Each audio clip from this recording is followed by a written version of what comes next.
Et si on parlait plus ouvertement de la maladie? Dans l'imaginaire commun, quand la santé va, tout va. Partout on valorise un corps sain qui tient la route et dont on souhaite sans cesse repousser les limites. Dès lors, quelle est notre place quand on connaît ponctuellement, ou plus durablement, la présence de la maladie dans notre vie? Je suis partie à la rencontre des personnes qui, tout comme moi, vivent en compagnie d'une maladie, car à mon sens, poser des mots sur un sujet encore tabou, ça fait du bien. Pour ce nouvel épisode, je vous propose de rencontrer Johanna, avec qui j'ai réalisé mes études il y a presque 10 ans. Johanna est atteinte d'endométriose. On estime que cette maladie touche une personne ayant un utérus sur 10, ce qui n'a rien d'anodin. Pour vous expliquer en quelques mots, du tissu semblable à celui de la muqueuse utérine se développe en dehors de la cavité de l'utérus, pouvant entraîner de nombreux troubles parmi lesquels des douleurs récurrentes, un inconfort au quotidien, des troubles de la fertilité ou encore une fatigue chronique. Vous l'entendrez, Johanna est bavarde, spontanée et se livre sans détour. Nous avons évoqué au cours de cet enregistrement la prise en charge médicale de l'endométriose qui peut parfois laisser à désirer, le rapport de Johanna avec le travail, sa volonté de fonder une famille et sa capacité à parler ou non de sa maladie en fonction du contexte dans lequel elle se trouve. Je vous laisse avec Johanna qui évoque ce qu'elle a retiré des autres épisodes de l'anomalie. Promis, elle en a parlé spontanément. Je vous souhaite une très bonne écoute. Tous les interviewés ont abordé des thématiques différentes, certains les mêmes thématiques, notamment le rapport de la maladie au travail, la carrière qu'on veut mener, la possibilité aussi physique de pouvoir continuer cette carrière ou non, l'impact que le travail peut avoir sur notre vie, sur notre physique, et les limitations du corps, et le fait que parfois on a des envies, on a aussi une société qui nous pousse à aller toujours plus loin, toujours plus vite, parfois qui nous pousse à faire des carrières juste sans forcément questionner la carrière, mais aller chercher toujours plus loin, etc., sans réfléchir trop pourquoi. Et parfois, le corps met un stop à tout ça. Mais ça nous permet aussi de nous poser les bonnes questions, je trouve.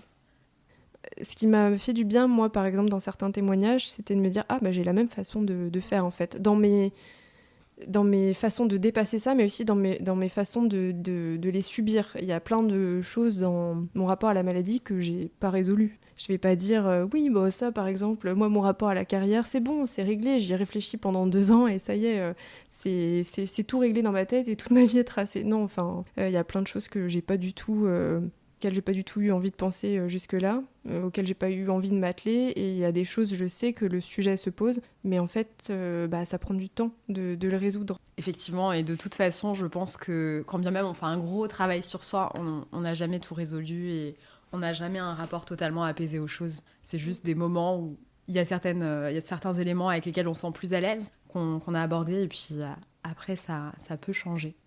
On a commencé super deep, Ouais. et du coup... On ne sait pas qui tu es. Est-ce Oui, que tu vrai. peux te présenter de la façon dont tu le souhaites? Alors c'est très rigolo parce que je me suis pas du tout préparé cette question, mais c'est quand même la base. Justement, ce sera plus spontané. Ouais, moi c'est Johanna, j'ai 30 ans, donc un âge tout rond, très facile à dire. Je vis en région parisienne jusqu'ici. Je travaille dans l'environnement, dans l'innovation. Et sinon, j'adore lire, j'adore le sport, l'escalade, la soufflerie. Enfin voilà, j'aime beaucoup le sport et j'aime beaucoup aller au théâtre. Voilà. Je me rends compte que la plupart des gens se décrivent par ce qu'ils aiment et je trouve que c'est très révélateur d'une personnalité, donc c'est cool. Comment est-ce que tu te sens aujourd'hui ?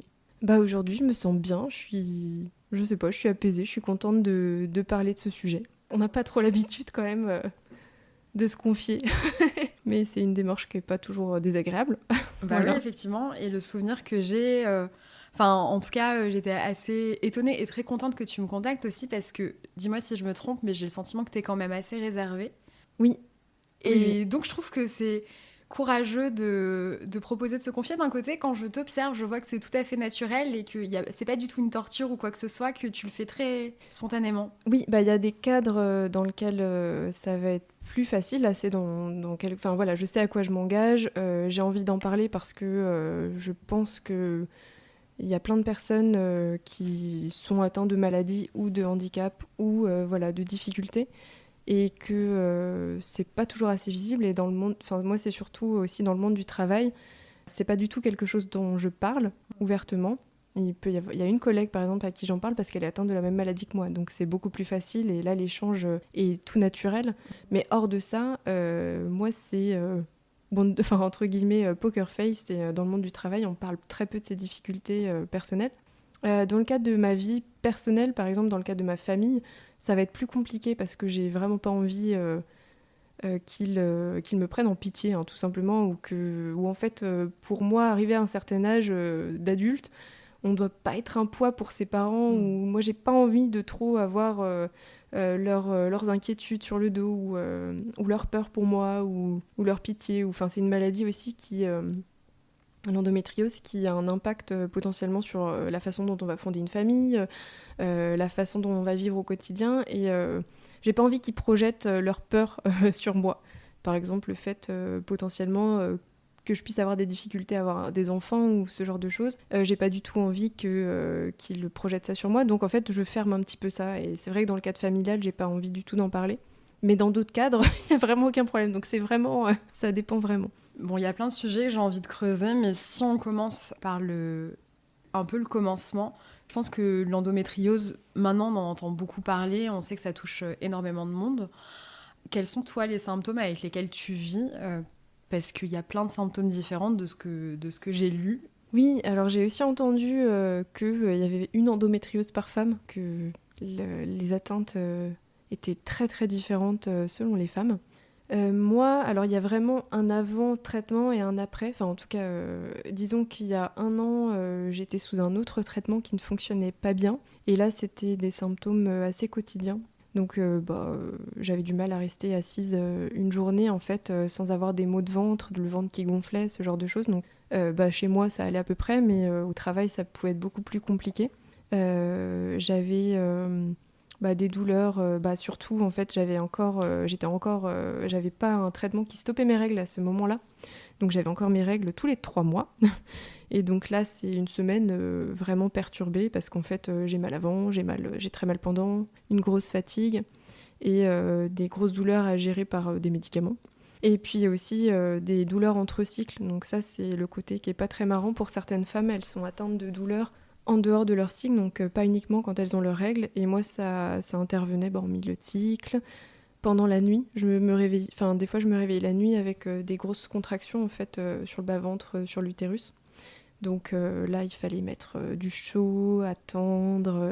Et puis bon, ça perturbait un peu la nuit, forcément. Comme j'étais sous traitement, déjà, je voulais pas voir que ça n'allait pas et que ça s'intensifiait. Et après, j'ai eu un super traitement qui a interrompu toutes mes règles et du coup là ça a vraiment été mieux et c'est là aussi où je me suis rendu compte de ces symptômes parce qu'en fait avant je voulais pas forcément les voir et tout me paraissait assez mineur alors que je commençais même à me dire sur certaines journées où je devais aller au travail parce que j'ai la chance de pouvoir faire du télétravail, mais les jours où je devais aller au bureau je commençais la veille à me dire je vais au bureau demain. J'espère que je vais tenir, j'espère que ça va pas être trop compliqué et ça commençait à avoir un impact forcément quand on a mal au ventre, qu'on n'est pas bien, pour aller se concentrer, pour faire des réunions, pour réfléchir, pour être efficace, tout simplement, c'est compliqué. Et puis après, le traitement a vraiment changé plein de choses, donc je me sens vraiment chanceuse vis-à-vis de ça, c'est qu'il a bien fonctionné, il a interrompu toutes mes douleurs la nuit, il a interrompu évidemment toutes les douleurs liées aux règles, ça évidemment, et maintenant aujourd'hui j'ai des douleurs ponctuellement. Donc il y a toujours la crainte entre guillemets que les symptômes évoluent de manière toute douce sans que je m'en aperçoive vraiment sous ce traitement, mais après on n'est pas maître de ça, donc pour l'instant je vis bien. Donc de ce que je comprends actuellement, à ton travail, personne n'est au courant. Je présume que je suis pas certaine que l'endométriose soit éligible au statut de RQTH, donc la reconnaissance de travailleur handicapé. Alors il me semble, en fait, c'est là où c'est difficile avec cette maladie, c'est que tout dépend de l'impact sur le quotidien et des symptômes de chaque femme. Je pense que c'est possible, et là c'est vrai que j'ai pas bien fait mes devoirs, je me suis pas forcément renseignée. En tout cas, ce qui est possible, c'est de déclarer une affection longue durée, ce qui permet une prise en charge beaucoup plus large des remboursements des soins liés à cette maladie. Mais c'est pareil, en fait, il faut démontrer, prouver auprès d'un médecin et être cru. Et donc, il faut déjà, se sentir légitime vis-à-vis de ses symptômes. C'est pas évident. Honnêtement, moi, avant de changer de traitement, je me rendais pas compte d'à quel point la maladie avait un impact sur mon quotidien. Je voulais pas l'admettre en fait, tout simplement. Et c'est quand ça allait mieux, c'est quand ça a commencé à aller mieux que je me suis dit ah ouais, mais en fait là je peux revivre quasiment normalement. Il faut prouver qu'on a des symptômes, il faut prouver l'impact sur la vie pour pouvoir obtenir ces aides. Et ça, je crois que c'est compliqué. C'est justement, il y a un projet de loi qui est soutenu par le RN, donc j'étais assez surprise Oula. pour que l'endométriose ait le même statut que d'autres maladies. Donc de ce que j'ai compris, l'endométriose peut être éligible à une ALD, donc le statut d'affection longue durée, mais c'est une ALD hors liste. Donc ça veut dire que c'est pas automatique et qu'il faut effectivement témoigner que tu vas avoir un traitement de plus de 6 mois et que ta thérapie est particulièrement coûteuse et donc que ça nécessite une prise en charge très spécifique par la sécurité sociale et donc la mise en place d'un accompagnement dédié. À titre comparatif, moi pour ma sclérose en plaques, je bénéficie de la LD mais sans cette condition et ça a été automatique. Donc je suis allée voir mon neurologue une fois que le diagnostic a été posé, il a juste fait une télétransmission à l'assurance maladie. Et je bénéficiais de tous mes remboursements, tous mes suivis, sans avoir à témoigner justement des difficultés que je pouvais rencontrer dans ma vie quotidienne. Et j'étais assez marquée, mais sur le site d'EndoFrance, il est précisé, il ne faut pas hésiter à représenter le dossier en cas de refus si votre médecin et vous pensez que la situation le justifie. Il est important de détailler votre parcours, les traitements et les soins dont vous bénéficiez. En fait, c'est une charge mentale énorme. Il faut te sentir légitime. Et en plus, il faut refaire des dossiers, refaire des démarches. C'est ça. Juste pour être prise en charge correctement. C'est ça. En fait, moi, si j'avais une ALD aujourd'hui, je pense que j'irais chez l'ostéopathe plus régulièrement, ce genre de choses. Enfin, il y a peut-être plein de choses que je pourrais faire pour améliorer encore mon quotidien ou peut-être aussi prévenir des évolutions de la maladie. Mais aujourd'hui, je suis pas du tout encadrée par un médecin qui va tout coordonner, en fait. Absolument pas. C'est que je vais faire ce qui me paraît juste de faire. J'ai fait un suivi par exemple nutritionnel parce qu'on m'a dit que c'était bien. Mais en soi, sinon, mon médecin traitant va pas suivre ça. Je sais que de la kiné peut aussi être intéressante. Mais alors là, la difficulté, c'est plutôt de trouver un kiné qui prend en charge ce type précis de cas. Mais effectivement, le premier frein, c'est le fait de se dire, bon, est-ce que ma vie est suffisamment impactée ? Enfin, ma vie, est-ce qu'il y a un impact suffisamment important sur ma vie ? On n'a pas envie de répondre oui, hein, de manière générale. Et puis après, c'est le fait d'aller le prouver, en fait. Et c'est le fait que tout vient du patient, finalement. Moi, mon médecin, quand je suis allée le voir, et déjà, j'ai eu beaucoup de mal à trouver un médecin traitant, mais ça, je pense que ça, c'est général, hein, de toute manière, pour tout le monde. Mais voilà, déjà ça. Alors après, il m'a expliqué qu'il dormait pendant les cours de gynéco. Bon, là, j'étais déjà super contente. Après 1 an d'avoir cherché un médecin, j'allais pas changer. Après, j'en avais enfin trouvé un qui voulait bien être mon médecin traitant. Donc bon, j'ai essayé de lui faire gentiment comprendre qu'il fallait quand même qu'il soit mon allié, mais bon. Et donc, il est pas au courant, en fait. Tout simplement, il est pas au courant de ce qui pourrait m'aider. C'est en fait le patient le malade qui doit chercher un peu lui-même. Donc, et c'est vrai que je suis pas trop accompagnée de manière globale. C'est ce qui m'a marqué quand on a parlé, c'est que le suivi dont tu bénéficies, en fait, il est comparable à celui de toutes les personnes ayant leurs règles lambda. Donc, tu as un suivi gynécologique classique qui m'a pas l'air particulièrement renforcé par rapport à une personne qui n'aurait pas cette pathologie et ton médecin traitant. La seule chose qui va changer pour les personnes atteintes d'endométriose, logiquement, on doit faire un contrôle échographique, une échographie pelvienne, tous les 2 ans. Bon, là, ça fait 3 ans que j'ai été diagnostiquée. Il faut que je le redemande, parce que mon médecin, je suis pas sûre que mon gynéco, si je vais le voir, ils me disent « Ah tiens, ça fait 2 ans que vous n'avez pas fait, on va un petit peu voir ce qui se passe là-dedans. » En fait, c'est vraiment, pour l'instant, c'est vraiment alors, j'ai peut-être pas trouvé aussi le bon gynéco, je sais pas. Mais c'est vraiment le patient qui est responsable de tout ça. Ouais, mais du coup, je trouve que l'endométriose, c'est un peu le parent pauvre pour l'instant des maladies chroniques, dans le sens où, moi, par exemple, mon neurologue ne me donne pas mon traitement si j'ai pas réalisé mes IRM, et il veut me voir tous les 6 mois, même si c'est une consultation en visio, et en fait, il veut s'assurer que je vais aussi bien dans ma tête. Et voilà, c'est non négociable. Donc, j'ai l'impression que pour l'instant, même si on en parle beaucoup plus qu'avant, et même si les médecins sont un petit peu plus sensibilisés à cette pathologie, que le suivi, c'est pas encore ouais. OK. Moi, c'est ce que je ressens parce que pour le diagnostic, j'ai eu vraiment de la chance. Ça s'est bien passé, ça a été rapide. Pour le coup, j'ai eu le diagnostic finalement assez tard quand même. Je dis que ça fait 3 ans, j'avais 27 ans du coup, entre 26 et 27 ans. C'est assez tard pour quelqu'un qui est réglé à peu près autour des 14 ans, quoi. Mais parce qu'en fait, j'ai été mise rapidement sous pilule à l'adolescence. Donc la pilule, pour le coup, ça m'a été bénéfique, parce que ça a ralenti la maladie énormément. Et que je vivais bien, en fait, à cette époque-là, réglée, avec mes règles. Bon, je prenais des anti-inflammatoires, sans me questionner, mais c'était une autre époque.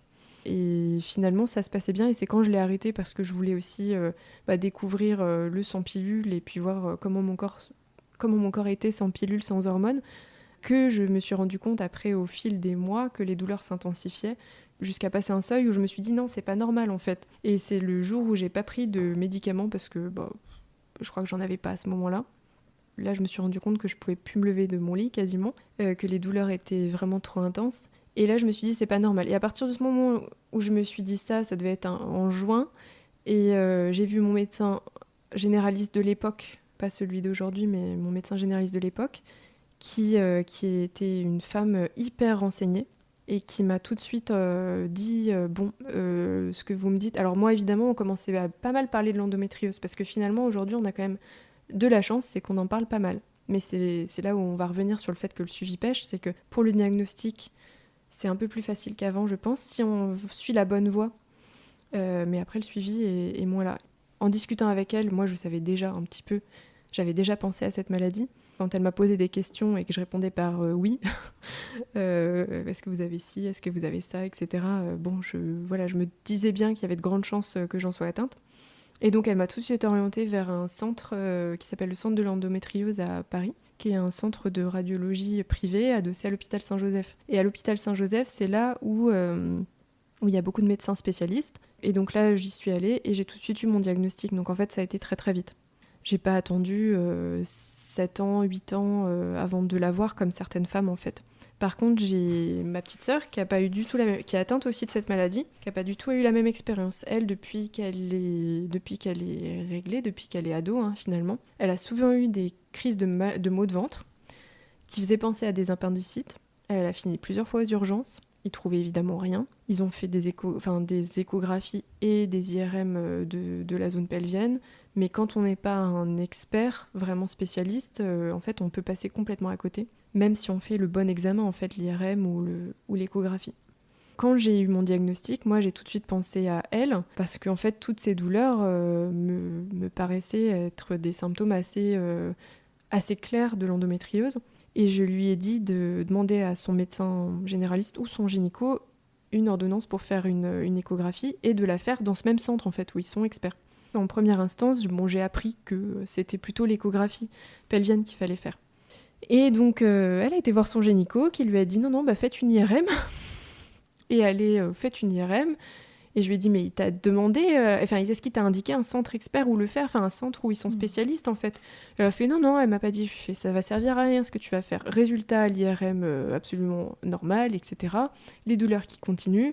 Et finalement, 1 an plus tard, elle a fini par aller par demander cette échographie 1 an ou quelques mois plus tard. Et avoir son diagnostic.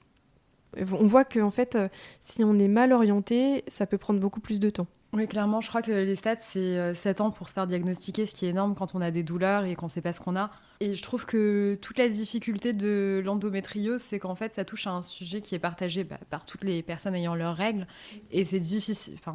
Je pense qu'on a toutes eu des mois plus compliqués et des douleurs à des niveaux différents. Et c'est difficile de faire le distinguo entre ce qui est dit normal. Oui. Donc le fait d'avoir un inconfort au niveau de l'utérus et ce qui est pathologique en fait. Et donc il y a tout le fait de se remettre en question et le fait de ensuite convaincre son médecin qu'on a vraiment besoin du bon examen et se documenter, c'est une charge énorme.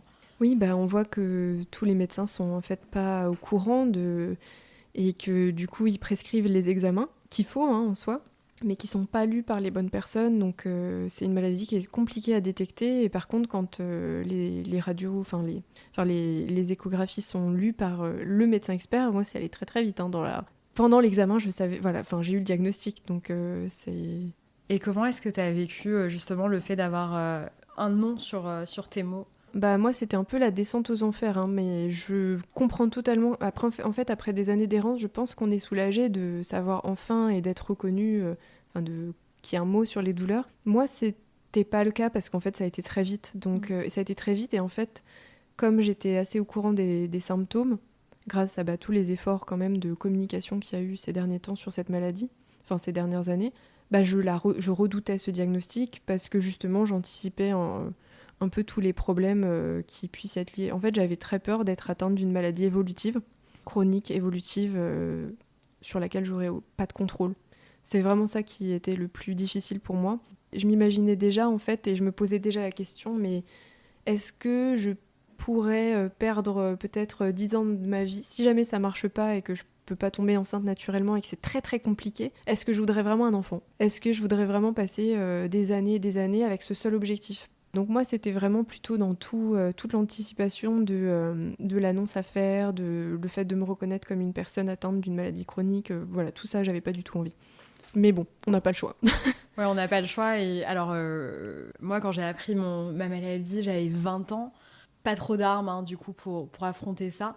Rétrospectivement, ce dont j'ai le sentiment, c'est parfois ça peut soulager d'avoir un peu la stratégie des petits pas et de regarder, du coup, à très court terme comment ça va. Moi aussi, quand j'ai appris pour ma sclérose en plaques, du coup, j'ai retenu l'information, tu vas peut-être finir en fauteuil roulant ou paralysé. Ce qui est vraiment évidemment le truc à dire.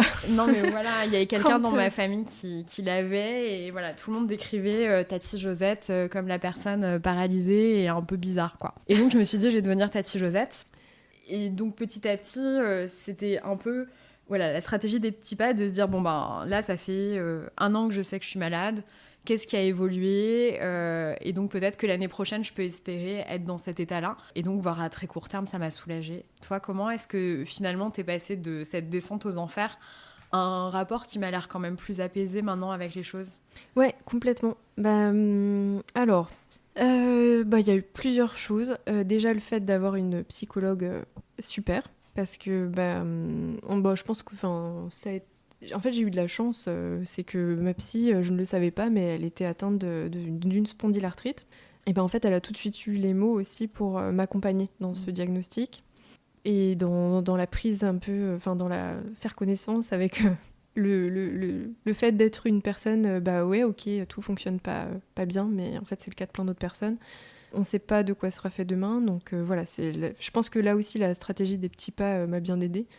Donc, moi, ce qui m'a vraiment aidée, c'est qu'elle me dise que la maladie était plus une colocataire. Donc, oui, il y aurait des symptômes, oui, il y aurait des choses comme ça, mais que c'était mon corps, c'était ma vie, et que de toute façon, il faudrait que j'avance quand même. Moi, c'est un peu ça, c'est dans des moments de douleur qui sont moins fréquents aujourd'hui, mais qui pouvaient arriver. C'était un esprit un peu combatif aussi. Et combatif, et dans l'acceptation, et dans le de toute façon, il faut avancer. Là, j'ai mal, c'est ok. Bon, c'est paradoxal parce que je suis aussi une très mauvaise malade. Je suis assez irritable quand je souffre. Mais en même temps, ça fatigue, on est moins patient, on est moins... donc, je perds vite patience quand je souffre longtemps. Parce que c'est des douleurs qui ne durent pas 3 minutes, qui sont pas forcément extrêmement intenses, mais qui durent dans les heures, dans le temps. En fait, c'est ça, mes armes de tous les jours, c'est essayer d'avoir le contrôle sur des choses sur lesquelles je peux avoir le contrôle. Donc l'alimentation, le sport, je crois que tu l'avais dit aussi dans un des précédents podcasts, mais quand je fais du sport, je m'aime. Oui, c'est ça, c'est le fait que, en fait, ça, le sport est un allié incroyable en fait, pour cette maladie, parce que même dans des moments où on a des douleurs, le fait de faire une activité physique, ça sécrète plein d'hormones qui vont apaiser tout ça. Donc ça, c'est vraiment super. Des fois, j'étais la première à être pliée en deux, à me dire non, jamais je pourrais faire du sport. Là, ça va pas du tout être possible. Mais du sport au quotidien, en fait, ça aide beaucoup, beaucoup. Ouais, effectivement, pour pas mal de maladies, ça a un impact positif. Alors, pas pour toutes. Il me semble qu'il y en a certaines, effectivement, où ça accroît l'état de fatigue et c'est vraiment pas recommandé. Je ne vais pas me hasarder sur le nom des pathologies pour pas être imprécise. Mais dans mon cas aussi, à moi, où il peut y avoir des fatigues chroniques. Pour expliquer rapidement ce qu'est une fatigue chronique, c'est un état de fatigue où, par exemple, on est harassé. Et le fait de, par exemple, faire une sieste ou une grosse nuit de sommeil va pas nécessairement être tant réparateur que ça. Et c'est vraiment une fatigue qui dure sur le long terme. Et mon neurologue m'a expliqué qu'un des seuls moyens de lutter contre ça, c'est de faire du sport Et c'est la seule chose qui peut effectivement un petit peu remettre en marche les choses. Donc ça a plein de vertus positives. Enfin, on est assez jeunes toutes les deux, donc c'est vrai qu'avoir des diagnostics comme ça à un jeune âge, à 20 ans, c'est encore plus difficile. Enfin, c'est pas du tout la même. 30 et 20, c'est pas la même période de vie. Donc c'est pas simple à si jeune en fait de devoir gérer des choses qui, je pense, arrivent beaucoup plus tard. Parce que je pense que, au bout du, on se rend plus ou moins vite compte dans la vie que le corps est défaillant et qu'il faut faire avec. Enfin, c'est vraiment ça. On a une vie et en fait, oui, va pas pouvoir tout faire. Enfin, clairement. Moi, je pourrais jamais courir le marathon. Bon, ça c'est clair, j'ai des genoux pourris. Je pourrais jamais courir le marathon. Bah, c'est pas marrant, mais je pourrais faire d'autres trucs. Voilà, c'est un peu c'est de la même façon dont j'aborde la maladie, c'est que y a peut-être des choses que je pourrais pas faire, mais où il y a peut-être des douleurs que je vais avoir, mais il faut que je profite de tout ce que je peux faire et de tout ce qui me fait plaisir. Et il faut, enfin, si on peut pas faire quelque chose, il faut pas s'arc-bouter dessus, je pense. Il faut trouver ce qui nous plaît ailleurs. Oui. Je crois que j'en avais parlé dans le premier épisode avec Thibaut. C'était mon beau-père qui m'avait dit il y a certains métiers que tu pourras pas faire, sous-entendu des métiers très ambitieux, puisqu'il y aura une charge de stress importante associée. Et ça m'avait vraiment horrifiée de me dire qu'il y avait des limites. Parfois, il faut peut-être accepter la limite qu'on nous met et prendre une porte dérobée sur le côté et se réinventer un peu comme tu le dis. Et je crois que ça me fait une transition trouvée pour ton rapport au travail. C'est exactement ce que j'étais en train de me dire. Bien joué.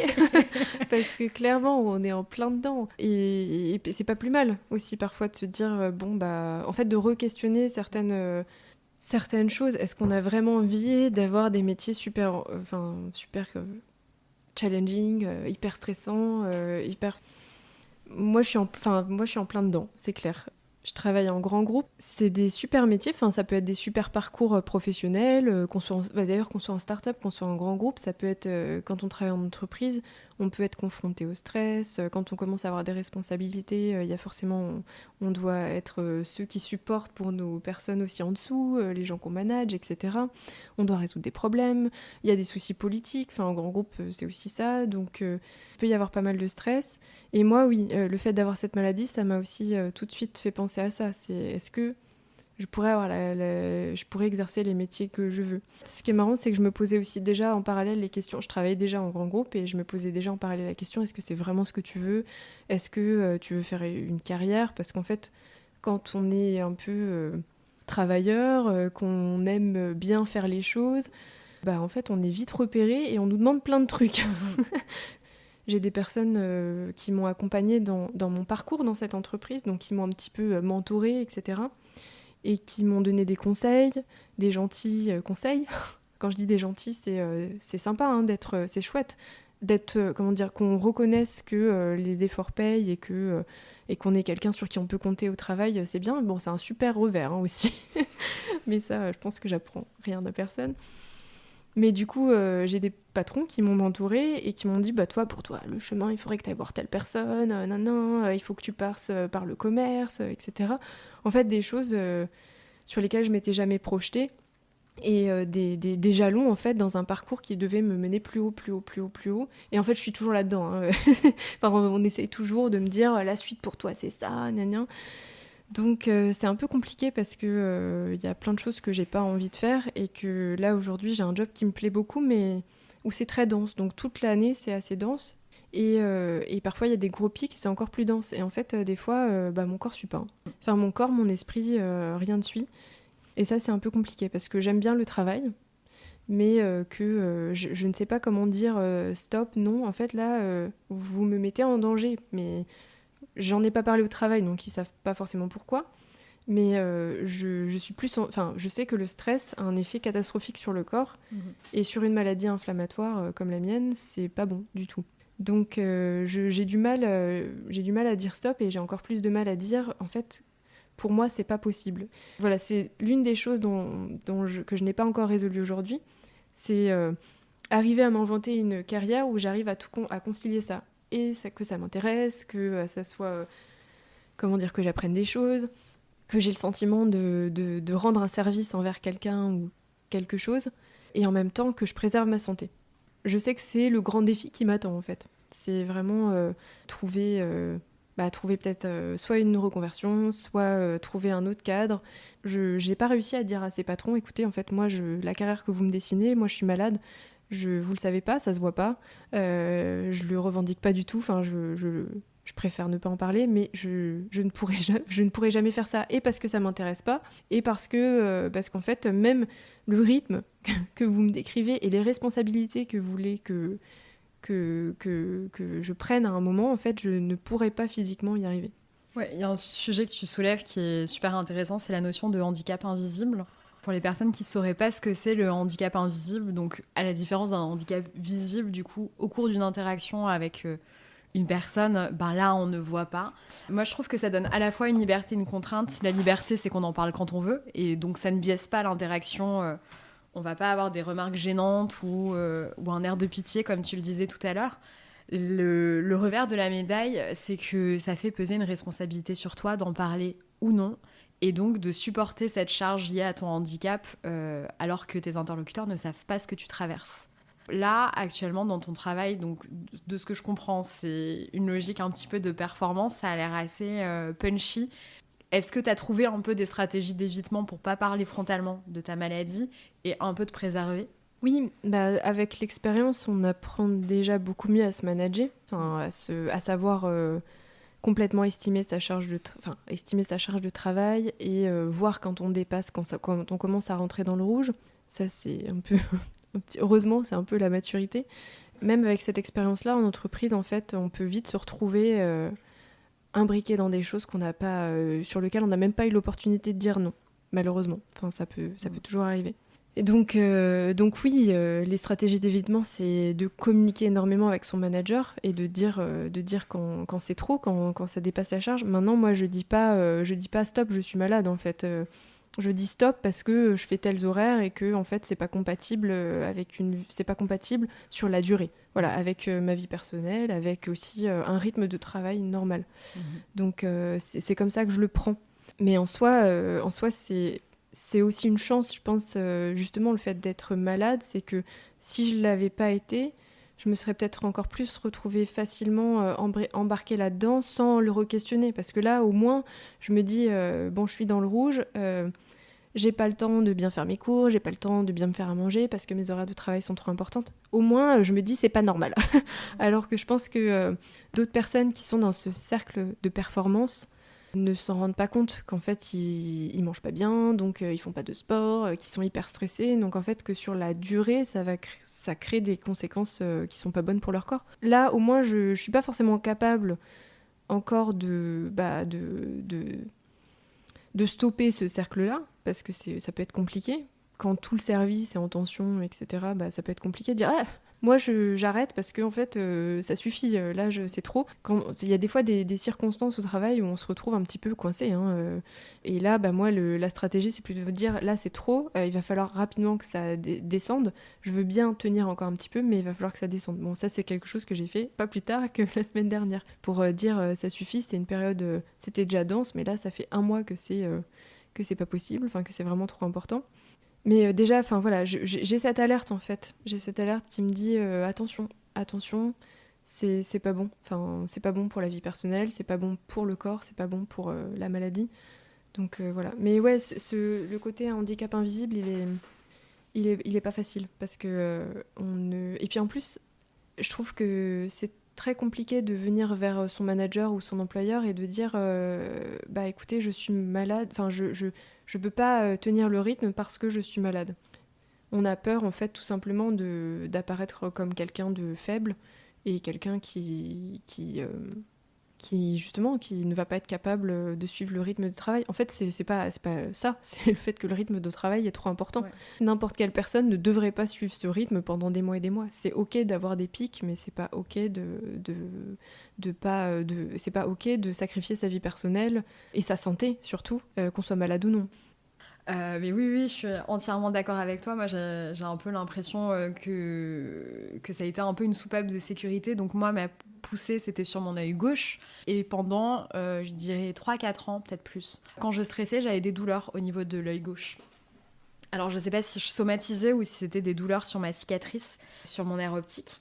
Mais en tout cas, c'était un super bon indicateur pour savoir quand est-ce que je tirais sur la corde. Alors, à ce moment-là, je tâtonnais sur la démarche à mettre en place, mais je me reposais un petit peu, ou bien je refusais un verre, ou bien je me disais quand même, le boulot, c'est très stressant, j'allais nager, des choses comme ça. C'était vraiment le début d'une prise en compte de ça me semble pas être OK ce qui se passe. Et puis petit à petit, ça a pris forme. En tout cas, je trouve que la maladie peut permettre de définir des niveaux maximum de stress qu'on est prêt à encaisser. Et petit à petit, notre seuil de tolérance va diminuer, ce qui est vachement sain.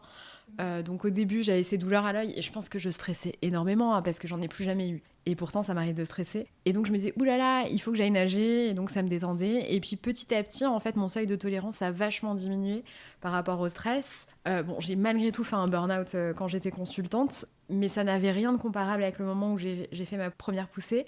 Et ensuite, j'ai décidé de devenir freelance. Et bien évidemment, j'ai des petits pics de stress, mais c'est des picounets. Et je fais vraiment très attention maintenant. Bon, après, j'ai une grande liberté, donc ça, c'est chouette. Mais ouais, on est vachement plus vigilant, je trouve, quand on a des limites. C'est pas du tout pour esthétiser la maladie ou quoi que ce soit. Mais je pense que c'est un peu un investissement sur l'avenir de se dire, on connaît déjà nos limites. On les a apprises à nos dépens très tôt. Et du coup, ça permet de ne pas tirer sur la corde. Ça permet parfois de se dire il faut que je me mette en priorité en fait. Quand on est sur des moments stressants au travail, on peut avoir tendance à allez, tant pis, je vais pas au sport ce soir, tant pis, je fais pas les courses. Ça m'arrive encore. Enfin voilà, c'est pas parce que j'ai pris conscience d'eux que je suis capable d'agir en conséquence tout le temps, clairement.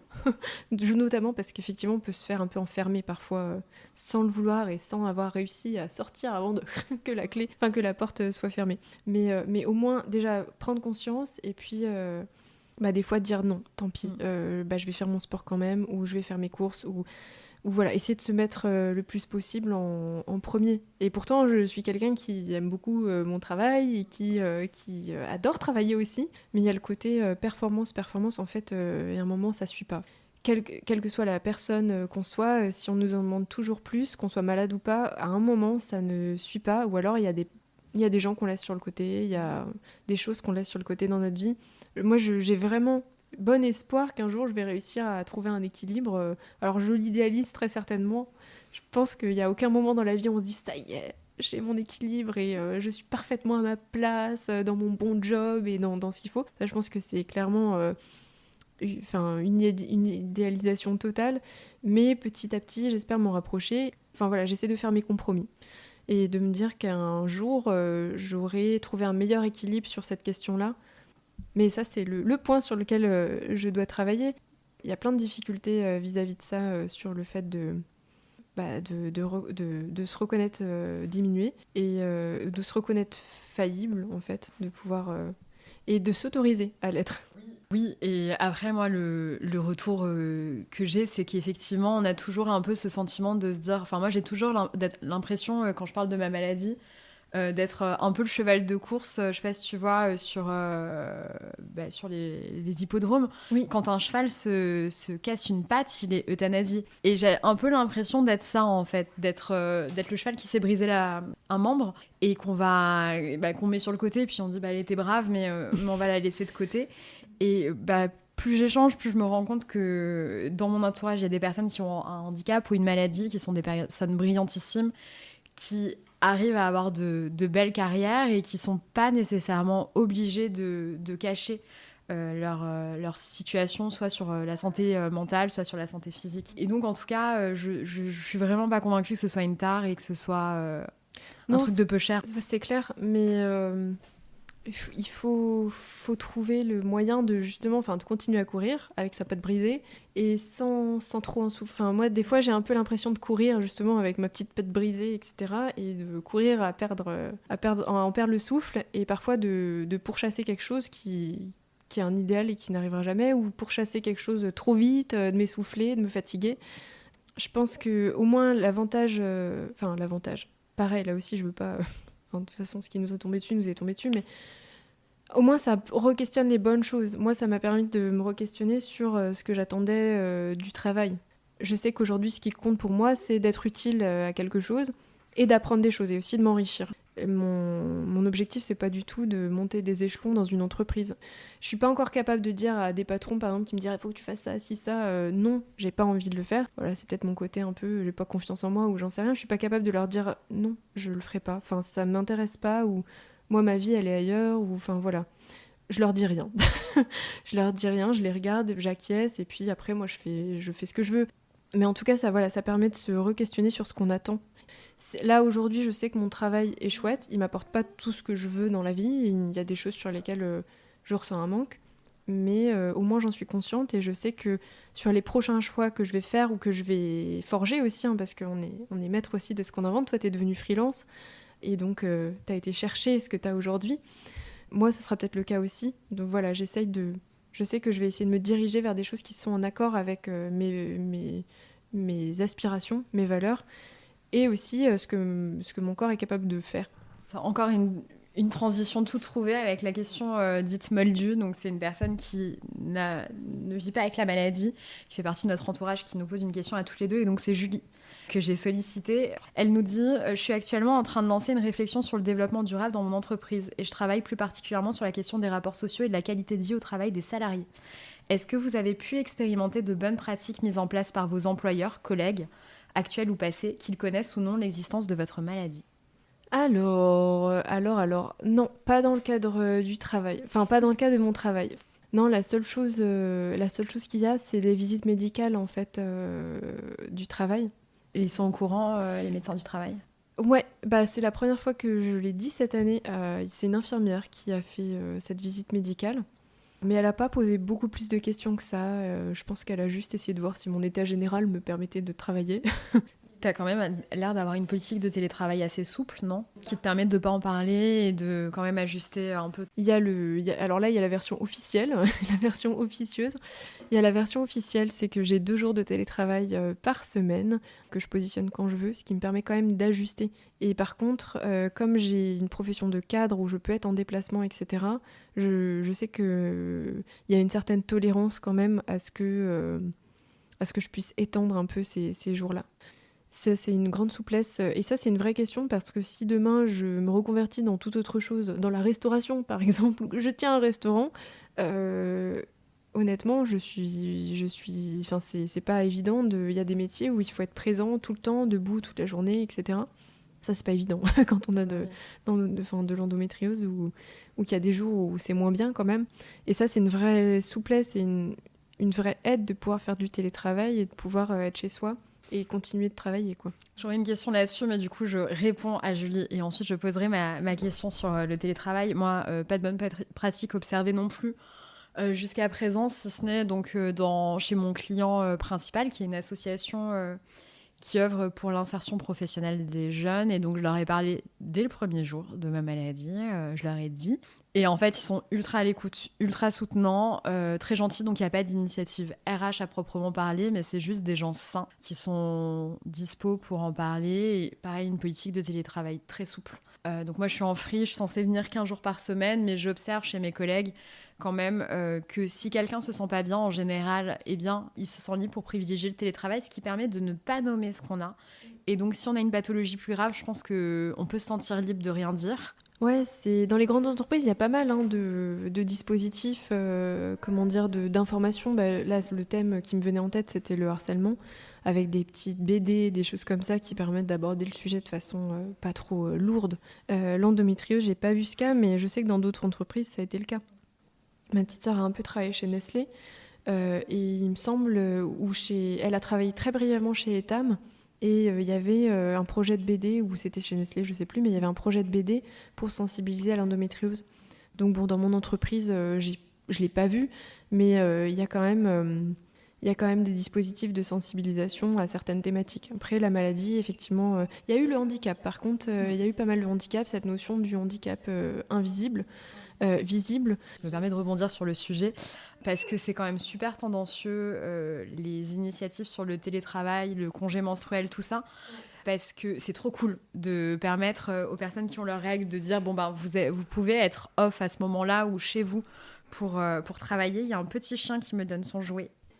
Donc il y a des initiatives qui existent et d'un côté, moi, enfin, tu me dis ton retour, mais c'est délicat quand même de parler de la période où on a ses règles ou des douleurs gynécologiques en général. Est-ce que tu as un retour sur des initiatives ou une manière de mener ces initiatives qui serait safe pour les personnes concernées? Là, comme ça, non. Moi, c'est vrai que je joue tellement avec le télétravail. C'est un vrai levier pour soulager la vie.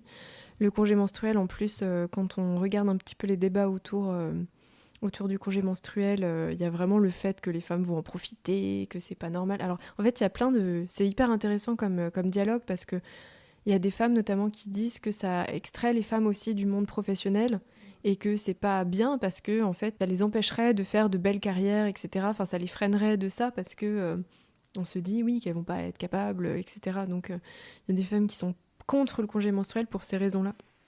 Il y en a qui pensent que ça devrait plutôt passer par l'arrêt maladie, etc. Bon, moi, mon médecin, je mets 1 mois à le voir, donc autant vous dire qu'avoir un arrêt maladie tous les mois pour mes règles, c'est un peu compliqué.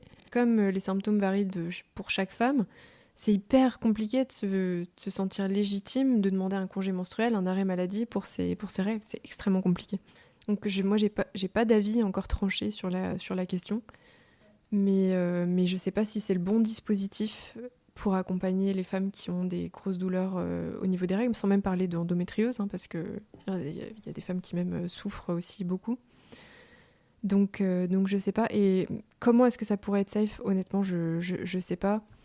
C'est vraiment un sujet sur lequel je sais pas si l'entreprise ne me paraît pas à la hauteur, mais je sais pas comment ça pourrait être safe parce que j'ai l'impression que l'entreprise veut montrer effectivement qu'elle est plus ouverte au sujet, mais en fait pour moi, tant que on n'est pas un petit peu plus avancé sur les questions d'équilibre vie pro, vie perso, etc., c'est compliqué, quoi.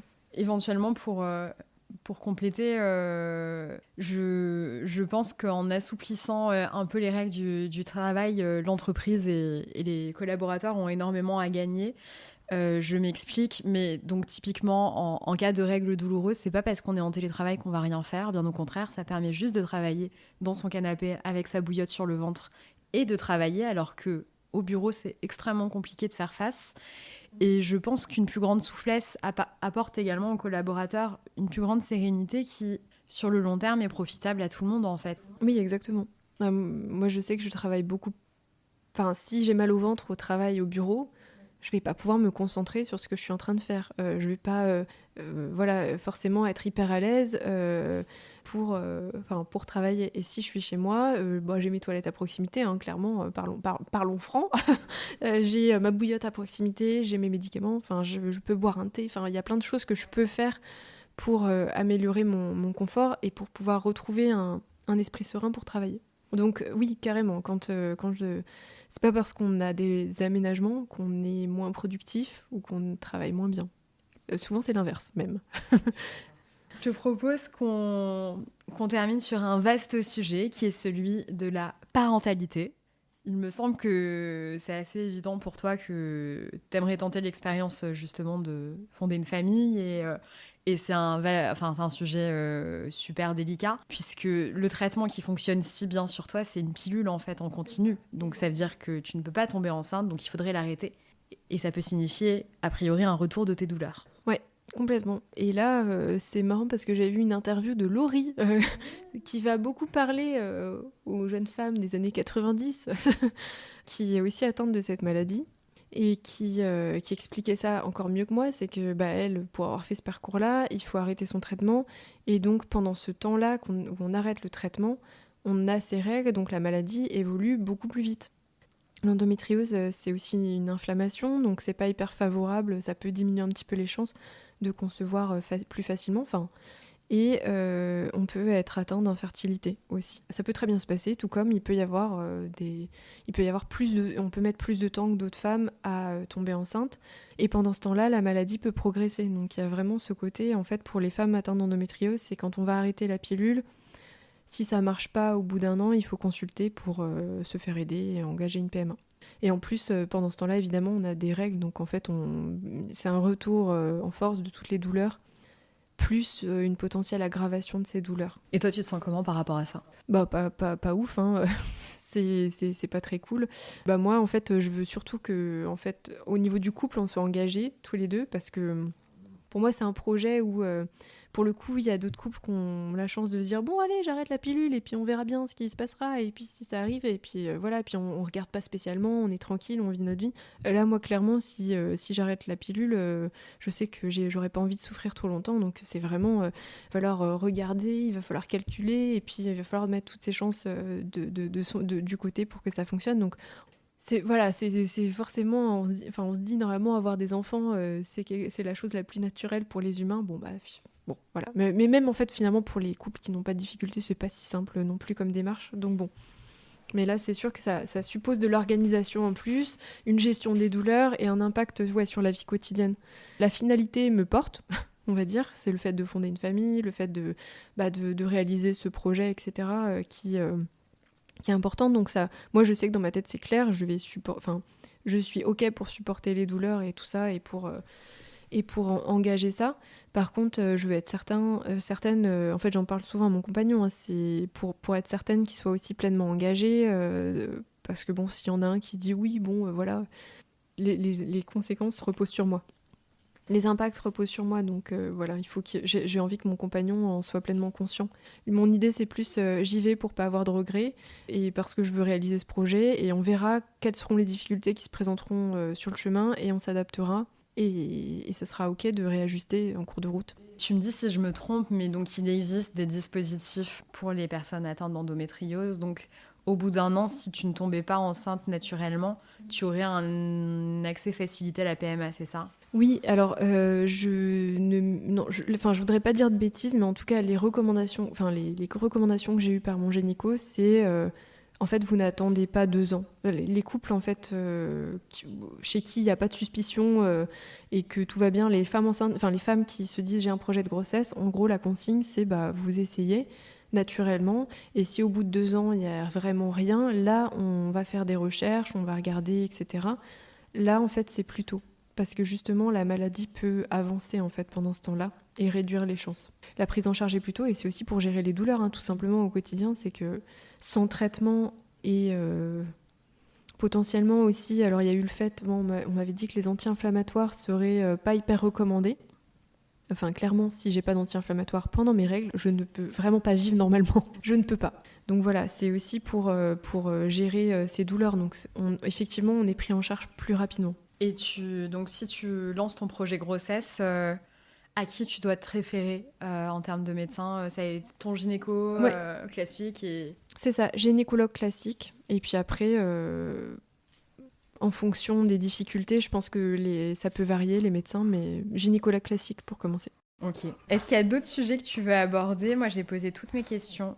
Écoute, non, je crois que j'ai assez fait le tour. J'ai aimé beaucoup le témoignage de Carole, qui est atteinte d'une spondylarthrite.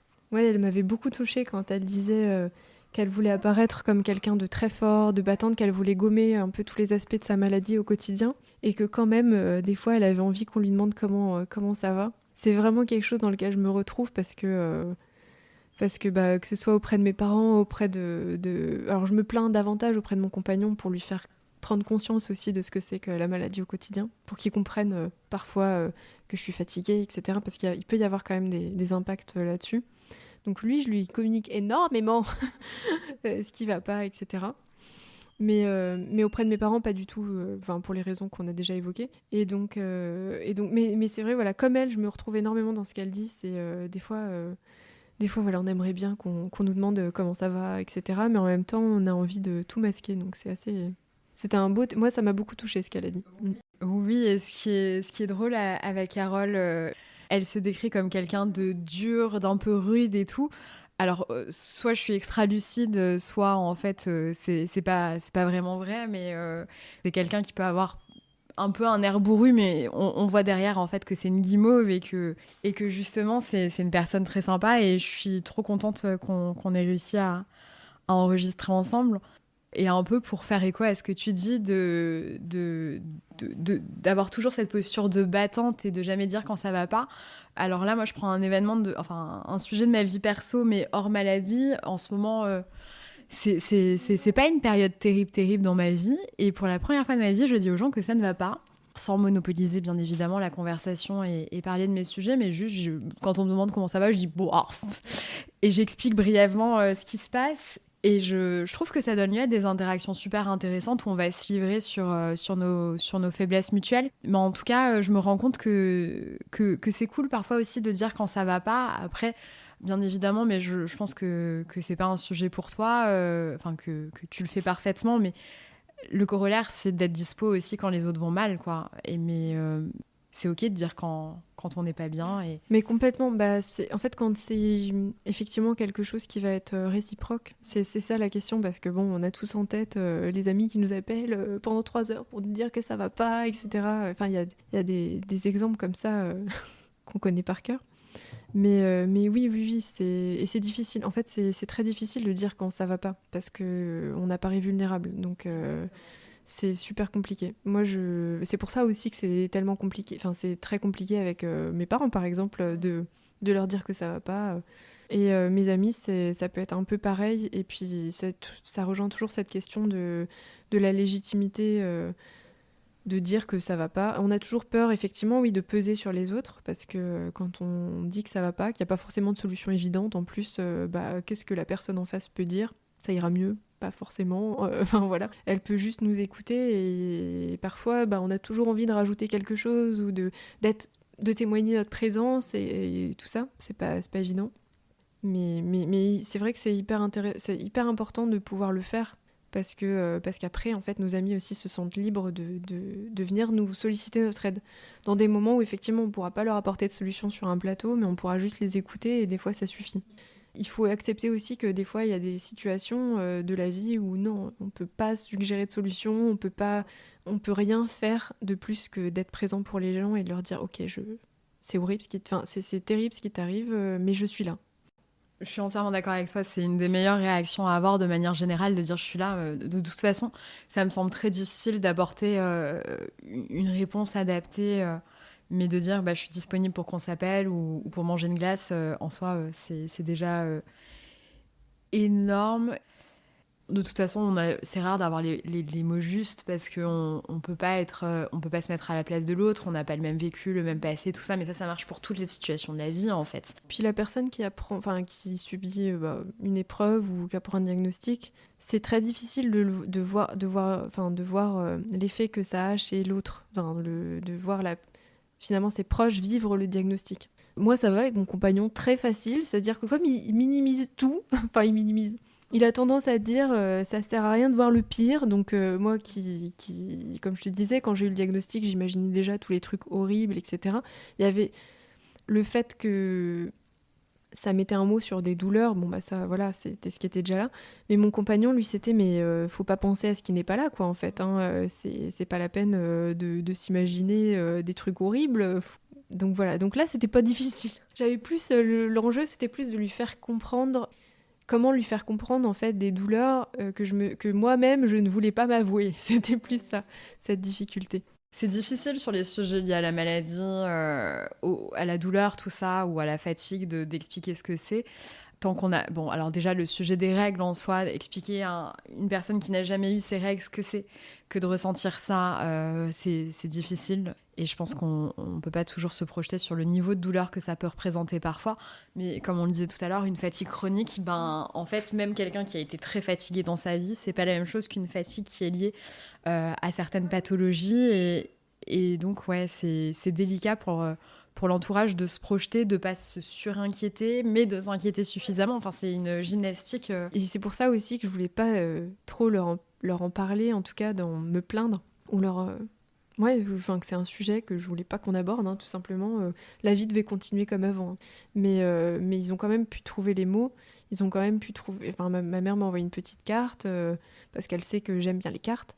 Et on n'en a pas forcément parlé pendant des heures. Ou alors, c'est vrai que quand elle essayait d'aborder le sujet, moi, je mettais rapidement fin aux choses. Ou quand elle me donne des conseils. Il faudrait que tu te fasses déclarer maladie, affection de longue durée, etc. Gna gna. Moi, je mets souvent...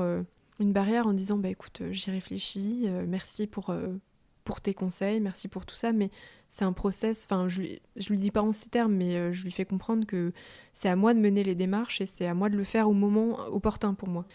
Donc en fait, je ferme un peu les choses. J'essaie de lui faire comprendre que c'est pas de sa responsabilité et que c'est moi qui dois suivre mon rythme et tout ça. Mais elle a quand même trouvé le mot. Elle m'a fait une petite carte et elle m'a fait plaisir, je me suis sentie soutenue. Ouais, moi je crois qu'on a mis 9 ans avec ma mère à avoir un dialogue quasi apaisé sur ma maladie. Donc ma mère est encore plus inquiète que moi de manière générale. Et donc j'ai tendance à beaucoup m'énerver. Et en plus, j'ai fait un déni pendant plusieurs années où j'ai stoppé mon suivi sur ma maladie, je crois pendant 6-7 ans. Et donc elle paniquait et elle a eu l'intelligence de ne rien me dire. Elle a eu l'intelligence de ne rien me dire pendant ce temps et de faire semblant de respecter ce que j'avais décidé. Donc elle me disait pas tu devrais y aller, tout ça, elle disait vraiment rien, elle me demandait juste de filer parfois, t'as toujours pas vu ton neurologue, elle a rien dit. Et en fait quand j'ai lancé le podcast et que j'ai envoyé le premier épisode, j'ai mis longtemps à le faire et c'était pas évident pour moi. Et donc on a un peu reparlé, elle m'a dit qu'elle était extrêmement apaisée que j'ai lancé cette initiative parce que ça me montrait que j'étais en paix avec ma maladie. Et que du coup elle se sentait rassurée sur ma capacité à notamment consulter en cas de problème. Et ce qui fait qu'elle s'inquiète moins maintenant. Mais ça prend du temps.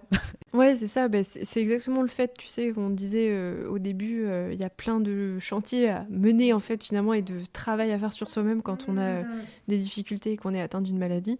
Et clairement, moi, peut-être qu'un jour, je serai plus apaisée pour en parler avec mes parents, pour vivre ça. Il y a aussi ma petite sœur qui est atteinte de cette maladie. Donc, c'est encore là, quelque chose qui vient un peu s'ajouter à tout ça. Et ma petite sœur, elle communique beaucoup plus avec mes parents parce qu'elle est plus jeune, donc c'est pas la même chose, c'est pas du tout la même relation. Mais oui, j'espère qu'un jour, moi aussi, je serai plus apaisée. En tout cas, je trouve que le podcast, c'est une bonne démarche pour parler de tout ça. Bah oui, carrément. Si ça te va, je te propose qu'on aille balader Smokey, qui a l'air... Qu'on a dû entendre un petit peu, madame s'est exprimée. On était 3 pour cette interview, du coup. Eh bien, merci beaucoup, Johanna, c'était trop cool. Merci, Julieta. Une nouvelle fois, un grand merci à Johanna qui m'a impressionnée par sa douceur et son recul sur les choses. J'espère sincèrement que cet épisode vous sera utile et que vous aurez pris plaisir à entendre les mots de Johanna. Cet épisode vous a plu, vous souhaitez réagir, écrivez-moi sur le compte Instagram de l'Anomalie, l'anomalie.media, pour me partager vos retours, qu'ils soient positifs ou plus circonspects. Vous pouvez soutenir mon travail en vous abonnant à ce podcast sur votre plateforme d'écoute préférée. Si vous êtes d'humeur à déplacer des montagnes, n'hésitez pas à attribuer une note et un commentaire au podcast, cela m'aidera beaucoup. En effet, l'Anomalie est un podcast autoproduit par mes soins, entièrement conçu et imaginé entre Ménilmontant et le canal de l'Ourcq à Paris. Rendez-vous très bientôt pour le prochain épisode. D'ici là, prenez soin de vous.